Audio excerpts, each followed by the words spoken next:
Dobry dzień, moi przyjaciele, studenci. Dnes uvidíme tedy abahu aerodynamiki a medzinárodného stylu.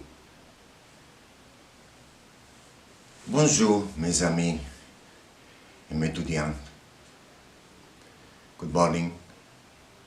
Muy buenos días a todos.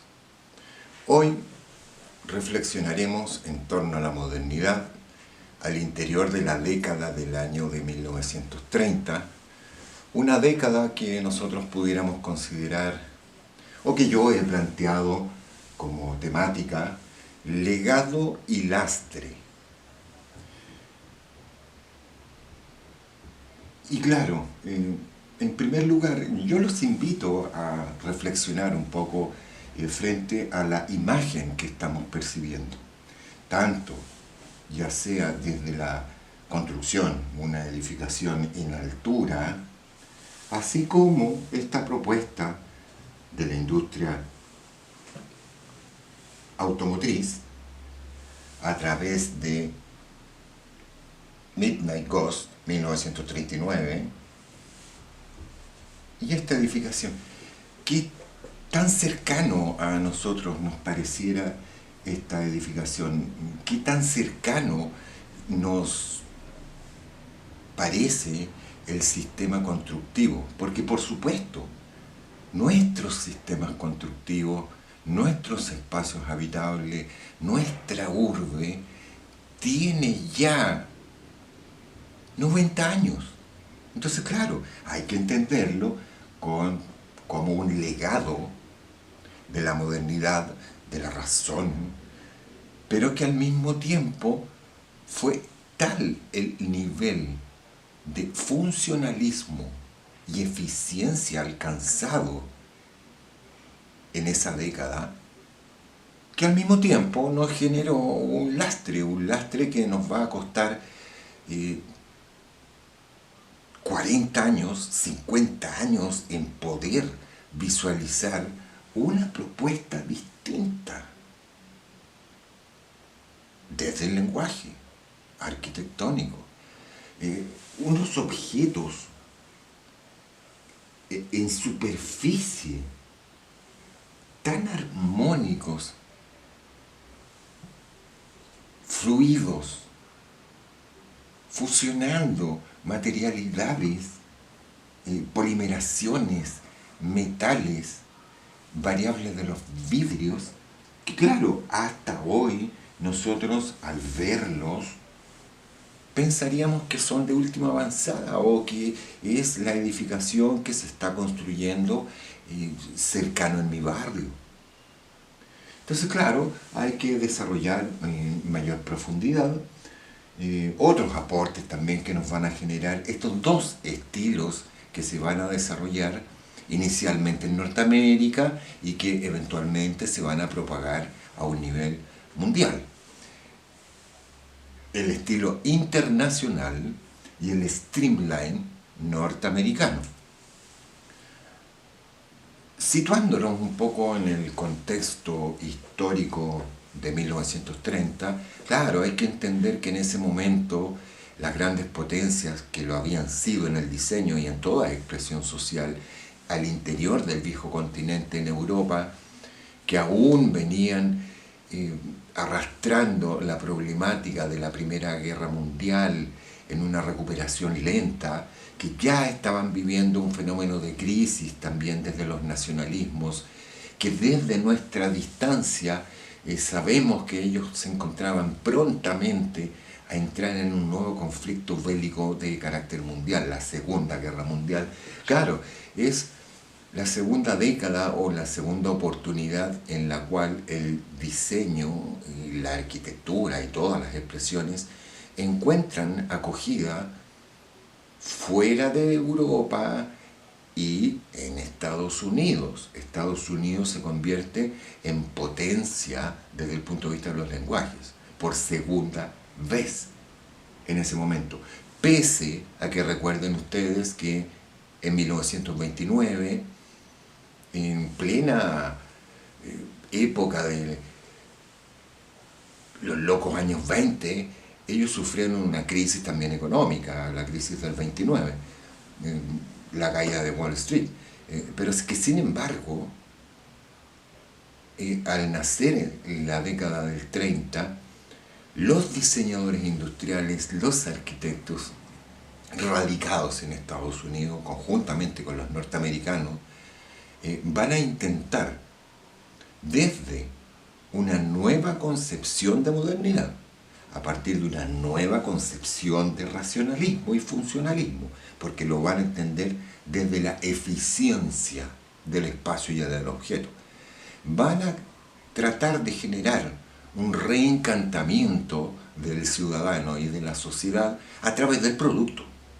Por lo tanto, se van a abocar y se van a centrar en generar nuevos productos, nuevas morfologías, reencantar a su sociedad, volver a generarle un sentimiento de alegría y de vida.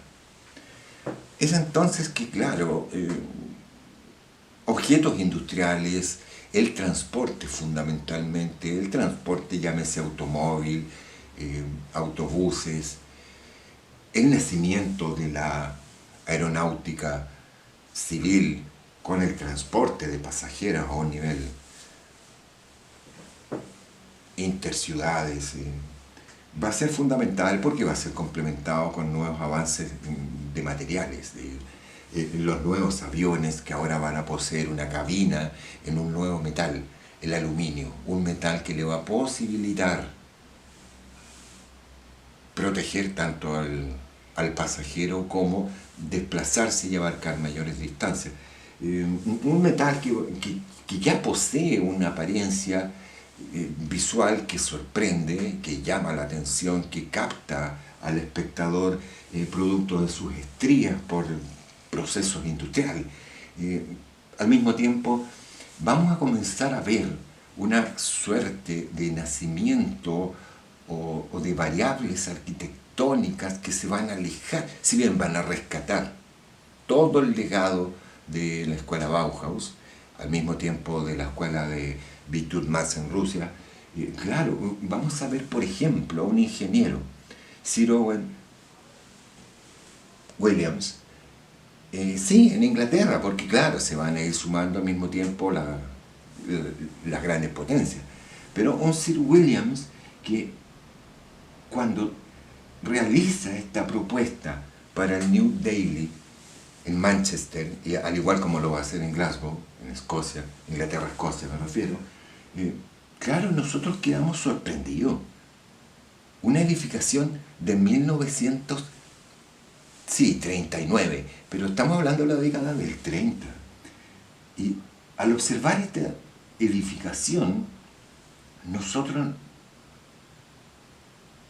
pensamos efectivamente que es una edificación contemporánea, una edificación de vanguardia. No solamente por su geometría, me refiero a capten la superficie de esta edificación. Una edificación que ya posee un muro cortina, posee un vidriado en gran parte de su superficie y que en otros puntos lo intercala con un vidrio opaco, con un vitrolito. El vitrolito, para que sepan ustedes, es la fusión como proceso de industrialización de un vidrio con mármol para producir una variable del vidrio opaco, pero refractario. Refractario. Un edificio para el diario New Daily, sorprendente y tremendamente avanzado para su época.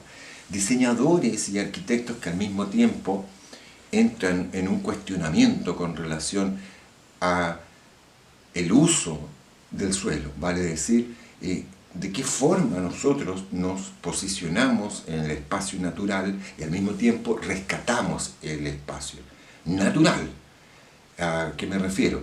En 1933, a partir de la Carta de Atenas, que es una reunión internacional de los grandes urbanistas y arquitectos, Y claro, comienzan a tomar conciencia de la problemática de la utilización de la naturaleza. Hay un cuestionamiento del uso del suelo y ya hay un planteamiento de que la arquitectura debiera al mismo tiempo rescatar o reinsertar la naturaleza. Por otro lado vienen los ingenieros industriales, los diseñadores industriales y el gran conglomerado de los diseñadores que entran en un cuestionamiento de qué es funcional. Claro, ¿qué es un espacio funcional? ¿Qué es un objeto funcional? Y va a llegar por primera vez en la historia la creación pensada para el usuario, no solamente como una transformación morfológica del objeto o del espacio, no, ese espacio y ese objeto va a cambiar por necesidades de la morfología humana.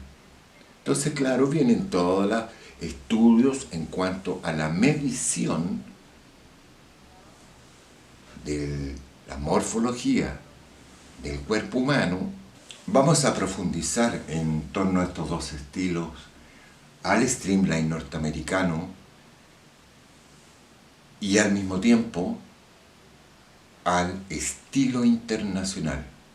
Dos estilos que van a tener una nueva mirada. Dentro de esta nueva mirada, en primer lugar, en esta pregunta que se hizo el diseñador, va a observar nuevamente a la naturaleza y en primer lugar va a decir en qué momento los peces en el agua alcanzan su máxima aceleración. Si ustedes observan al pez, el pez genera, por efectos de batimiento de su cola, una propulsión, pero alcanza su máximo desplazamiento, para decir eficiencia, cuando se coloca en una línea, contrae sus aletas y avanza rápidamente, rompiendo la resistencia del agua. De igual forma, las aves alcanzan su máxima aceleración en caída libre. ¿Cuándo? Cuando contraen sus alas, las pegan en torno a su cuerpo y se colocan en una línea. Y alcanzan su máxima aceleración, vale decir, su máxima eficiencia de desplazamiento. Por lo tanto, nuevamente, al igual que en décadas anteriores, nosotros intentaremos colocar un objeto que sea equivalente y sea creado por nosotros. Y colocamos un elemento que en similitud morfológica lo iguala, la bala. Si ustedes observan estos tres elementos, ¿qué comparten? Comparten un nacimiento de forma, un crecimiento en el punto medio y una disminución en su zona posterior. Comparten que es una línea mixta, una línea que integra la curva con la recta y que plantea la eliminación de la arista, la eliminación de la ortogonalidad. Entonces, esos tres referentes visuales son los que se van a apoderar en primera instancia, porque vivimos una obsesión tecnológica, se van a apoderar del aspecto, de la apariencia de los automóviles, de los autobuses, de los transatlánticos, de los aviones, transatlánticos, automóviles, cuya morfología, aquí lo estamos viendo al interior de un túnel de viento, podemos ver y sabemos que alcanza bajo un concepto auto, desplazamiento entre el punto A y el punto B. ¿Cómo podemos disminuir los tiempos entre A y B adaptando y modificando su morfología a una forma aerodinámica, una forma que corta la resistencia al viento, pero que nuevamente vuelve a su direccionalidad, sin generar una succión del objeto, sino un desplazamiento. Entonces, claro, tenemos el nacimiento de la aerodinámica y que se complementa con el nacimiento de este estudio de la relación entre el objeto y el sujeto, vale decir, la ergonomía. El objeto silla, el objeto mesa, el objeto cama, ahora desde el estudio de la proporción y de la dimensión del ser humano y de su direccionalidad, se crea. Y al mismo tiempo, vamos a tratar de entender y desarrollar esa misma proporción desde el ser humano como una extensión del ser humano, no solamente al objeto, sino al espacio.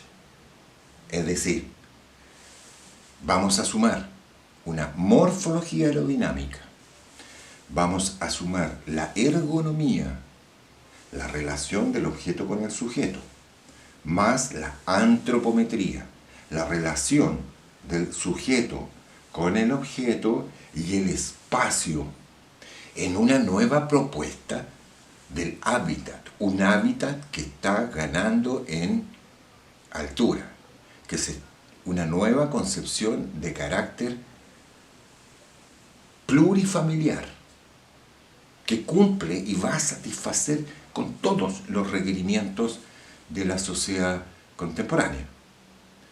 Pero claro, al interior de sus espacios, más que nada, nos vamos a encontrar que el streamline norteamericano es quien da cuenta o expresa el sentimiento y la vida del ciudadano, llegando incluso en ciertas oportunidades a propuestas streamline desde el punto de vista arquitectónico. Y ahí comenzará esta pregunta de ¿frente a qué objeto estamos? ¿Estamos frente a una casa o estamos frente a un barco? Claro, recuerden, los modelos, los referentes son el avión, el transporte público, el transatlántico. Entonces, claro, en las propuestas arquitectónicas va a ser tremendamente frecuente que adoptamos elementos propios de la aeronáutica, elementos propios de la aviación, elementos propios del transporte y lo llevamos a una equivalencia en la arquitectura. Es así como los balcones adoptan el aspecto de las cabinas o de las cubiertas de los barcos.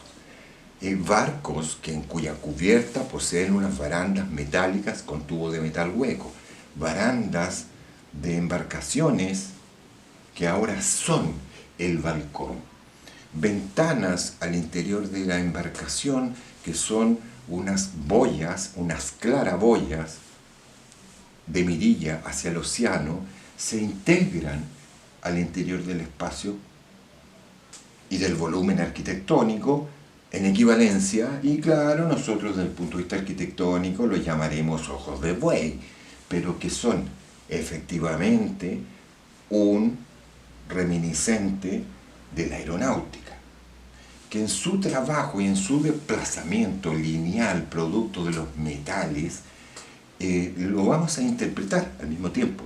Repito, la aceleración es el concepto a expresar en el objeto. Por lo tanto, cuando nosotros vemos los distintos artículos que comienzan a integrar ese espacio interior, claro, nos damos cuenta que hemos tomado los lenguajes streamline, desde el punto de vista de la aerodinámica, vale decir la eliminación de las aristas, son formas fluidas, son formas redondeadas, son formas que le integran desde el punto de vista ornamental elementos rectilíneos a funcionales, porque son mera y exclusivamente esteticistas, que trabajamos ciertamente con una preferencia hacia el apastelamiento de ciertas gamas cromáticas, pero que privilegiamos el cromo, vale decir, los metales. Las superficies se alisan, las superficies se vuelven refractarias, las superficies se vuelven metálicas. Y digo apariencia, porque en la década del 30 va a llegar la primera aplicación de los polímeros a través de la baquelita, un plástico maleable, moldeable, que nos permite la variabilidad de la forma. Las carcasas de los productos van a encontrar una multiplicidad formal adaptable a la morfología del ser humano. Entonces, son los avances científicos tecnológicos que van a ir generando al interior del hogar, al interior de la cocina, a través de los electrodomésticos, un sentimiento de alegría y que va a aceptar en definitiva esta propuesta Streamline, que ciertamente es, como dirían algunos teóricos del diseño, un estilo art deco tardío, un art deco depurado, un art deco tecnologizado, un art deco que entiende la morfología desde el punto de vista de la función, pero que gracias a los nuevos materiales puede gestarse una nueva visualidad atractiva para el ciudadano de su época. En el Streamline norteamericano hay que tomar ciertos hitos, desde el punto de vista de los diseñadores me refiero, que provienen directamente desde el diseño industrial en primera instancia, o quizás el diseñador más destacado en su momento va a ser Raymond Loewy,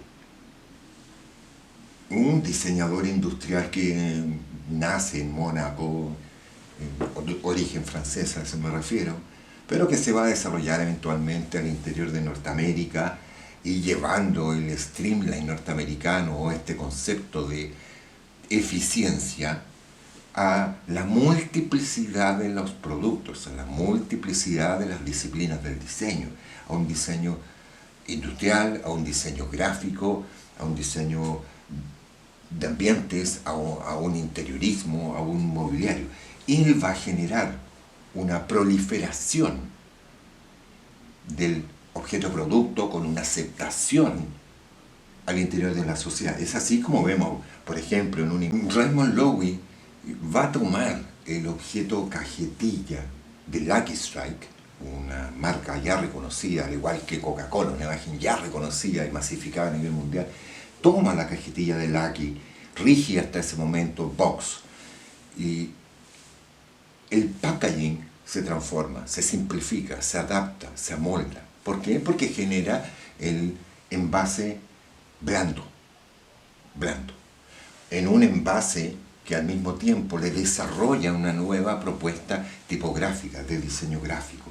Es un diseñador muy variable, que genera una propuesta desde todos los ámbitos del diseño amplísima, que conjuntamente con un diseñador norteamericano, Henry Dreyfuss, va a ser tremendamente importante.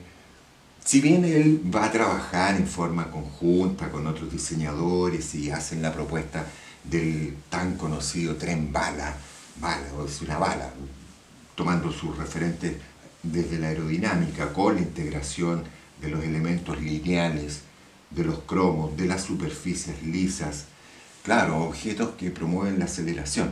Va a ser fundamental. Hasta el día de hoy los trenes de alta velocidad manejan una morfología desde la aerodinámica. Va a ser quien va a masificar en primera instancia en 1936 cuando propone el teléfono de baquelita negra, el teléfono de dial, donde este teléfono posee un aparato auricular que se adapta a la mano gracias a la adaptabilidad y la maleabilidad del material, vale decir, la baquelita negra.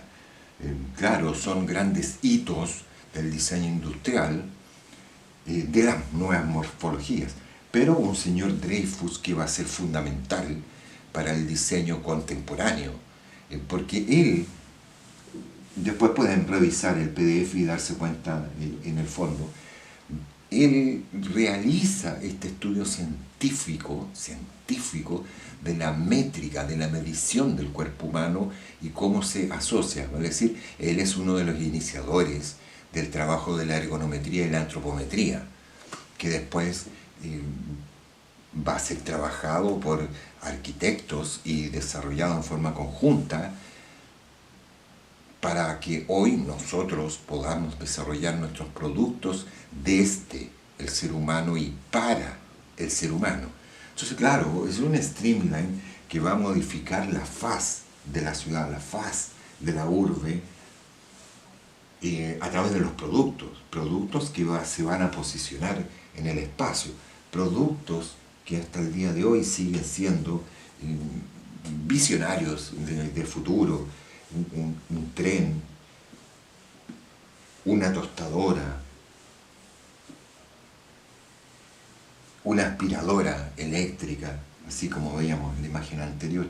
Son dos grandes diseñadores al interior del Streamline que van a generar una transformación relevante e importante para colocar las bases del diseño contemporáneo. Pero que claro, en su estética permitiva, porque son el legado del Art Deco, adolece del funcionalismo eficiente aún, centrándose en un objeto o en una carcasa o en una materialidad o en un color bastante ornamental. Contrariamente a lo que va a ocurrir desde el punto de vista arquitectónico. El estilo internacional, que es el que nace desde la propuesta arquitectónica y que lo vamos a ver solamente a través de dos grandes de la arquitectura, que en definitiva para el diseñador son fundamentales porque son quienes definen el espacio arquitectónico, el espacio urbano, el espacio interior que va a cobijar a ese interiorismo. El estilo internacional, que como mencionamos anteriormente y les dije anteriormente, va a ser tan poderosa su propuesta que va a perdurar durante 50 años, que incluso al ver sus proposiciones de vivienda unifamiliar o de vivienda plurifamiliar, no es tan cercano porque tienen vigencia hasta el día de hoy. No hemos logrado conferir un espacio que haya alcanzado los niveles de funcionalismo que encontró a través de la propuesta del estilo internacional. Claro, vamos a ver variables morfológicas, pero no vamos a encontrar otra instancia donde la función y la eficiencia del espacio se haya alcanzado al 100%. No quiero decir desde el humano, es otro fenómeno. Entonces, claro, vamos a ver en primer lugar un señor, Charles-Édouard Jeanneret-Gris, más conocido desde la década del 20 como Le Corbusier, un arquitecto, escultor, pintor, diseñador, efectivamente de origen urbanista al mismo tiempo, pero de origen francés, en definitiva, que va a establecer las bases mediante 5 puntos de el correcto espacio. Algo que ciertamente no va a encontrar una aceptación desde el punto de vista de la vivienda unifamiliar, pero que sí va a alcanzar el máximo desarrollo en la vivienda plurifamiliar. Perdón. ¿Qué es lo que plantea él, tomando en cuenta también la consideración de la Carta de Atenas del 33? En primer lugar, la planta libre sobre pilotes. ¿Para qué? Porque se planteaba que el primer nivel era para el automóvil, o el primer nivel era para la intromisión o la recuperación del suelo que la ciudad y la arquitectura le había quitado a la naturaleza. Entonces, claro, el primer nivel se abre al espacio, a la naturaleza, y le permite la entrada. Punto 2, la planta libre. Estos arquitectos van a crear un sistema constructivo denominado domino, que se basa en la columna o pilar, losa, llevando toda la carga estructural a la losa y al pilar, lo cual les permitió liberar el muro perimetral y poder abrirse al exterior y permitir tanto la percepción desde el interior hacia afuera como desde el exterior hacia el interior, y con ello la intromisión de la naturaleza, masificando el envolvente, el muro cortina, mediante los muros acristalados. En tercera instancia, la fachada libre. Claro, la fachada puede retrocede, o se permeabiliza. Entonces tenemos construcción sobre pilote, liberación del primer nivel, planta libre, claro, porque el sistema domino, que liberó el perímetro al mismo tiempo, permitió que el interior se trabajara solamente a partir de tabiques. Por lo tanto, la subdivisión interior del espacio es flexible, puede ser reemplazada porque las cargas están transmitidas a los pilares o las columnas. La fachada libre, la ventana alargada, ya que los muros no son estructurales, posibilita la liberación de estas extensiones longitudinales, geométricas, rectangulares de la ventana, que van a permitir un mejoramiento en el asoleamiento, van a permitir un mejoramiento en la iluminación de los espacios. Punto 5. La terraza jardín. La terraza jardín. ¿A qué se refiere? La casa le quitó superficie a la naturaleza. Por lo tanto, Le Corbusier lo que plantea en este quinto punto es que cuando nosotros le quitamos superficie a la naturaleza, se la vamos a devolver mediante una terraza jardín que se va a posesionar en las cubiertas de techo. Y eso es gracias a que su morfología contempla el techo plano. Un techo plano que va a acoger en la zona superior un jardín que se le ha quitado al terreno natural. Un jardín en la zona superior que va a posibilitar generar un sistema de aislación térmico, un control de la temperatura del espacio interior con la integración del elemento natural. Un espacio interior con muro acristalado, un muro cortina, que es una estructura en base a los metales, generalmente aluminio, más el paño de vidrio, gracias al sistema dominos.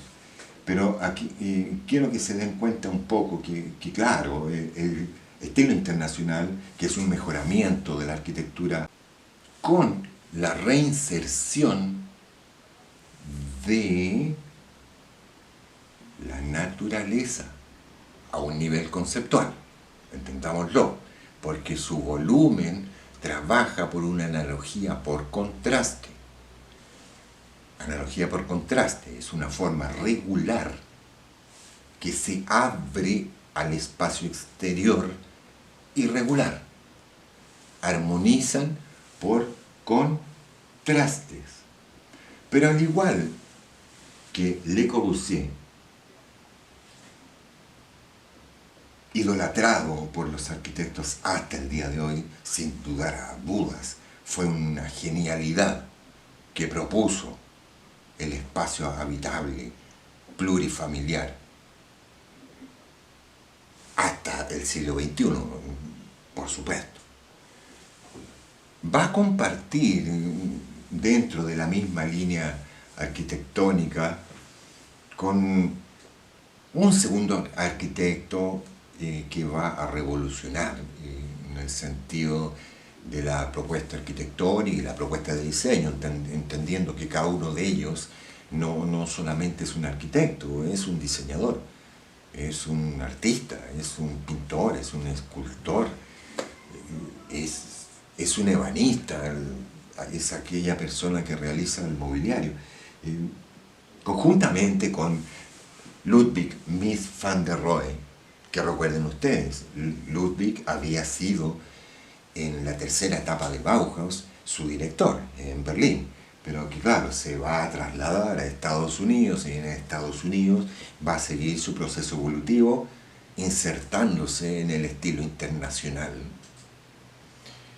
Y viene la segunda máxima del diseño, la segunda máxima a un nivel mundial. ¿A qué me refiero con máxima? Recuerden que Walter Gropius, al interior de la Bauhaus, dijo: la forma sigue a la función. Ludwig va a decir: menos es más. Va a continuar con este nuevo sentido de eficiencia del espacio y del objeto, depurando el espacio para mejorar la utilización y el uso.